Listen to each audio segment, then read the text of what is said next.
Hello everyone. आज हम बात करने वाले हैं सेक्शन नंबर 26 के बारे में एंड उसके आगे के सेक्शंस भी हम पढ़ेंगे। 26 एक सिंपल सी बात करता है। It talks about institution of suits, यानी कि जो एक सूट है वो कब माना जाएगा कि शुरू हो चुका है। वो माना जाएगा शुरू हो गया तब when plaint is presented in court, यानी कि जब एक सूट में प्लेंट को प्रेजेंट किया जाता है तब हम मान लेंगे कि सूट जो है वो स्टार्ट हो चुका है। हम ऑर्डर नंबर 4 पढ़ेंगे, उसमें भी हमको सेम चीज देखने को मिलेगी। It also talks about institution of suits. Okay, तो हमको इसमें ये चीज समझनी है that when ever a plaint is presented, उस टाइम हम मान लेंगे कि सूट जो है हमारा इंस्टीट्यूट हो चुका है। ओके, इसका सेकंड क्लॉज ये बोलता है कि जो भी प्लेंट में फैक्ट्स आप एलिज करोगे उसके साथ आपको एक एफिडेविट भी लगाना पड़ेगा। दैट इज, हर एक प्लेंट के साथ एक एफिडेविट पे आपको लगाना पड़ेगा कि जो भी मैं प्लेंट में एलिज कर रहा हूं ये बात सच है। ओके, अब हम आते हैं सेक्शन नंबर 27 पे। सेक्शन नंबर 27 को हम ऑर्डर 5 के साथ रीड करते हैं। ऑर्डर 5 में भी समन्स की बात बोली गई है, 27 में भी समन्स की बात बोली गई है। ये बोलता है कि समन्स जब एक बार केस जो इंस्टीट्यूट हो चुका है, 26 में देखा है केस प्लेंट जब फाइल हुए तब केस हम मान लेते हैं इंस्टीट्यूट हो गया। अब उसके 30 दिन के अंदर अंदर विद इन 30 डेज आपको डिफेंडेंट को समन्स भेजने हैं कि एक प्लेंट फाइल हुई है, आपको इस प्लेंट का जवाब देने कोर्ट में आना है। तो 30 डेज के अंदर अंदर डिफेंडेंट को आप समन्स भेजोगे to actually appear in court and अपनी रिटर्न स्टेटमेंट आप फाइल करो। इसको आप इस चीज के समझ आप डिफेंडेंट को भेजोगे प्लेंट के एडमिट होने के 30 दिन के अंदर अंदर। प्रीलिम्स के साथ आपको ये चीज याद रखनी है कि 30 डेज के अंदर अंदर आपको ये समन्स को भेजना है डिफेंडेंट को। अब हम आते हैं सेक्शन नंबर 28 पे। ये बात करता है service of summons where defendant resides in another state, यानी कि अगर हमारे डिफेंडेंट जो है वो किसी दूसरे स्टेट में डिसाइड करते हैं। सपोज हमारा केस चल रहा है मुंबई की कोर्ट में, मुंबई कोर्ट में हमारा केस चल रहा है एंड डिफेंडेंट रहता है हमारा दिल्ली में, डिफेंडेंट हमारा दिल्ली में रहता है। तो इस केस में जो मुंबई की कोर्ट है वो दिल्ली की कोर्ट को, जहां पे डिफेंडेंट रहता है उस कोर्ट को दिल्ली की कोर्ट को ये समन्स भेजेगी एंड जो दिल्ली की कोर्ट है ये जो समन्स को सर्व करवा देगी डिफेंडेंट के ऊपर। ओके, तो सीधा मुंबई की कोर्ट डिफेंडेंट को नहीं भेज देगी समन्स, यहाँ पे दिल्ली की कोर्ट को पहले जाएगा एंड दिल्ली की कोर्ट जो है वो डिफेंडेंट को समन्स भेजेगी। ओके, तो सेक्शन 28 इसी चीज के बारे में हमारी बात करता है। ओके, और जो भी रूल्स आप अप्लाई होंगे वो ये समन्स भेजने के जो भी रूल्स अप्लाई होंगे वो दिल्ली की कोर्ट के जो रूल्स उन्होंने एस्टैब्लिश किए हुए हैं उस रूल के हिसाब से समन्स भेजे जाएंगे। ओके, ये चीज हमको समझनी है। नॉर्मली आप देखते होगे ना सीपीसी में अलग अलग जगह पे अमेंडमेंट्स होते हैं, स्टेट अमेंडमेंट्स होती हैं। तो अगर स्टेट अमेंडमेंट हो रखी है उस केस में वो स्टेट अमेंडमेंट दिल्ली वाली जो है दिल्ली की कोर्ट है उसके जो रूल्स है वो फॉलो होंगे। मुंबई की कोर्ट जो भेज रही है समन्स उसके उसके रूल्स नहीं, जहां पे समन्स भेज रहे हैं जिस स्टेट में उस कोर्ट के रूल्स फॉलो होंगे।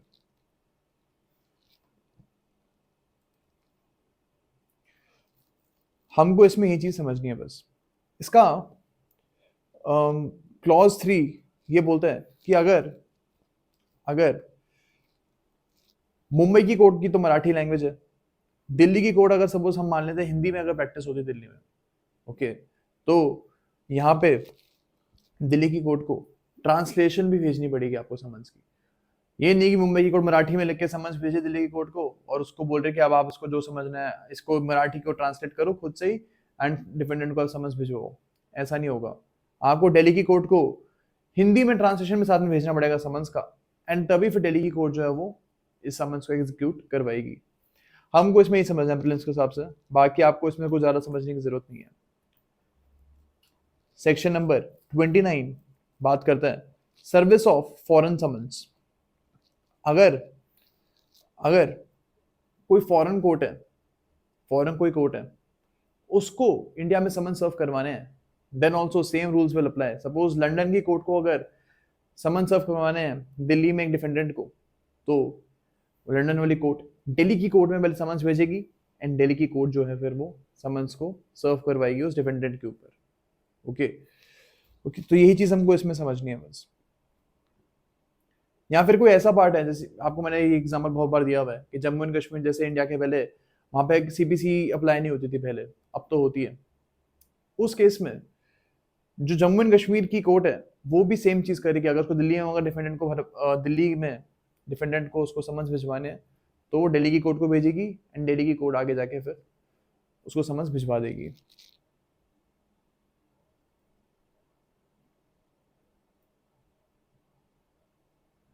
अब हम आते हैं सेक्शन नंबर 30 के ऊपर।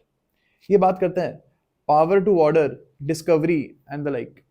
यानी कि अगर सब एक पार्टी है, ए वर्सेस बी चल रहा है, यहाँ पे ए ने क्या बोला है, ए यहाँ पे बोलते हैं,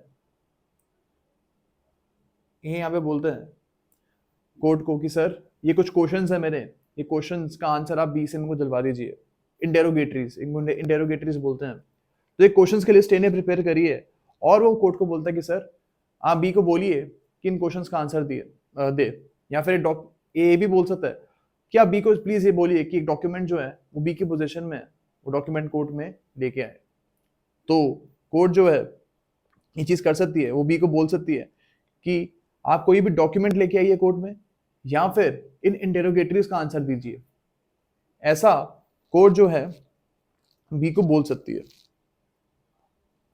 यही चीज सेक्शन नंबर 30 बोलता है। जो कोर्ट है यहाँ पे ये भी कर सकती है, वो समन्स भेज सकती है बी को या फिर किसी और विटनेस को भी कि आप अगर कोई डॉक्यूमेंट आपके पोजीशन में है जिस केस में वैलिड है, इस केस में उसकी नेसेसिटी है, तो समन्स भेज के डॉक्यूमेंट्स को भी बुलवाया जा सकता है। तो डिफेंडेंट को भी समन्स भेज सकती है कोर्ट यहाँ पे कि आप इन डॉक्यूमेंट्स को कोर्ट में पेश करिए। ये समन्स भी कोर्ट भेज सकती है। तो यही चीज बोलता है हमारा सेक्शन नंबर 30। अब हम आते हैं सेक्शन नंबर 31 के ऊपर। ये बोलता है 31, ये बोलता है कि जो प्रोविजंस हमने पढ़े ना 27, 28 और 29, ये सेम प्रोविजंस अप्लाई होंगे अगर आपको विटनेस को समन्स भेजने हैं, तो same provisions will apply. Okay, so if you want to send summons to a witness, then same provisions will apply. अब हम आते हैं सेक्शन नंबर 32 पे।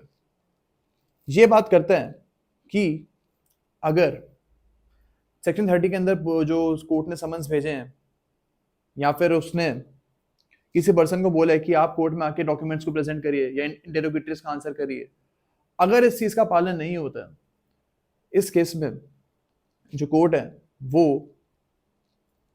अरेस्ट वारंट इशू कर सकता है। यानी कि जिसको डॉक्यूमेंट लाने के लिए बोला गया है, अगर वो लेके नहीं आ रहा है, तो उसके खिलाफ अरेस्ट वारंट इशू हो सकता है, या फिर उसकी प्रॉपर्टी है उसको भी अटैच करके बेचा जा सकता है। ओके, या फिर उसके ऊपर फाइन इंपोज किया जा सकता है which should not exceed 5,000 rupees. ये प्रीलिम्स में पूछ लेते हैं आपसे कि फाइन सेक्शन 32 में उसकी लिमिट क्या है, it should not exceed 5,000 rupees. इसका डी बोलते हैं order him to furnish for his appearance and in default commit him to civil prison. तो इस पर्सन को भी बोला जा सकता है कि आपको एक आपने गलती करी, आपने डॉक्यूमेंट प्रोड्यूस नहीं किया है, तो अब आपको एक सिक्योरिटी जमा करनी पड़ेगी कोर्ट में। ओके, एंड अगर आप सिक्योरिटी जमा नहीं करते हो, देन आपको सिविल प्रिजन में डाल दिया जाएगा। ये भी कोर्ट कर सकती है। अब हम आते सेक्शन नंबर 33 पे। ये बोलता है कि जब एक केस खत्म हो जाएगा, उसकी हियरिंग समाप्त हो जाएगी, उसके बाद कोर्ट जो है जजमेंट दे देगी उस केस में, एंड जब जजमेंट दे देगी उसके तुरंत बाद डिक्री कोर्ट देगी। तो पहले जजमेंट आएगी, उसके बाद डिक्री आएगी। तो ये चीज हमको याद रखनी है इसमें। ऑर्डर नंबर 20 भी हम पढ़ेंगे, उसमें भी ये चीज बोली गई है। तो इसमें यही हमको याद रखना है, सबसे पहले जजमेंट आता है, फिर डिक्री आती है। ऑर्डर 20 में थोड़ा इसके में डिटेल में बोला गया है, तो हम उसको पढ़ेंगे। अब हम आते हैं सेक्शन नंबर 34 पे, जो कि बात करते हैं इंटरेस्ट की। हमको इसमें ये चीज याद रखनी है कि अगर फॉर एग्जांपल एक सूट है हमारा ए वर्सेस बी, एक सूट फाइल हुआ है, यहाँ पे ए क्लेम कर रहा है 10,000 रुपीज प्लस इंटरेस्ट, तो यहाँ पे कोर्ट जो है इसको 10,000 रुपीज भी पे कर बी को बोल सकती है कि आप 10,000 रुपए ए को दो, एंड साथ में बी को ये भी बोल सकती है कि केस की स्टार्टिंग से, जब केस स्टार्ट हुआ था उस दिन से लेके डिक्री के दिन तक आप 4% इंटरेस्ट 4% इंटरेस्ट भी आप प्रिंसिपल अमाउंट पे दोगे। कोर्ट ये भी बोल सकती है कि जिस दिन आपने ए से पैसे लिए थे उस दिन से लेके डिक्री के दिन तक आप इंटरेस्ट पे करो। तो ये भी कोर्ट बोल सकती है कि आप फर्स्ट डे से लेके मतलब सूट के इंस्टीट्यूट होने के दिन से लेके डिक्री के दिन तक आप इंटरेस्ट पे करो। कोर्ट ये भी बोल सकती है कि जिस दिन आपने लोन लिया था उस दिन से लेके डिक्री के दिन तक आप इंटरेस्ट पे करो। ओके, और कोर्ट एक और चीज बोल सकती है, सपोज डिक्री आई है हमारी 20 जुलाई को, कोर्ट ये भी बोल सकती है कि 20 जुलाई से लेके आप उस दिन तक का इंटरेस्ट दोगे जिस दिन आप पेमेंट कर रहे हो। सपोज पेमेंट आ रही है 20 सितंबर को, तो 20 जुलाई से लेके 20 सितंबर तक 20 जुलाई से लेके 20 सितंबर तक की जो टाइम है, इस टाइम तक भी आप इंटरेस्ट पे करो, ये भी कोर्ट बोल सकती है। हाँ, लेकिन जो आप देख रहे हो ना, डेट ऑफ डिक्री से लेके डेट ऑफ पेमेंट तक का ये वाला जो पीरियड है, इस पीरियड में अगर आप इंटरेस्ट लगा रहे हो then it should not exceed 6%। 6% से ऊपर आप नहीं लगा सकते हो। सेक्शन नंबर 34 में बार लगाए गए। ओके, तो ये चीज हमको इसमें समझनी है। लेकिन ये जो 6% का लिमिट लगाई हुई है, ये कमर्शियल ट्रांजैक्शन में अप्लाई नहीं होती। तो अगर कोई कमर्शियल लोन लिया किसी पर्सन ने, तो ये 6% का जो बार है यहाँ पे डेट ऑफ डिक्री से लेकर डेट ऑफ पेमेंट तक, वो बार जो है वो अप्लाई नहीं होगा।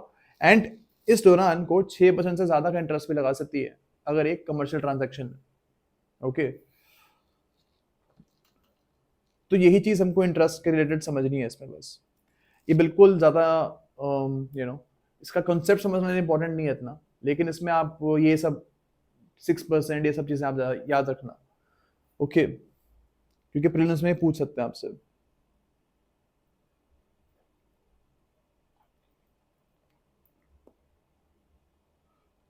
अब हम आते हैं सेक्शन नंबर 35 के ऊपर।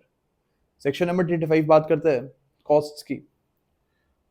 हमको इसमें ये समझना है बस कि कोर्ट जो है ना, वो केस के खत्म होने के बाद कॉस्ट लगा सकती है, और केस के बीच में भी बहुत बार कोर्ट लगाती है। अगर कोई पार्टी फालतू में एडजर्नमेंट्स मांग रही है, तारीख मांग रही है कि अगली तारीख को हम आर्ग्यू करेंगे, उस केस में भी कोर्ट जो है वो कॉस्ट लगा सकती है।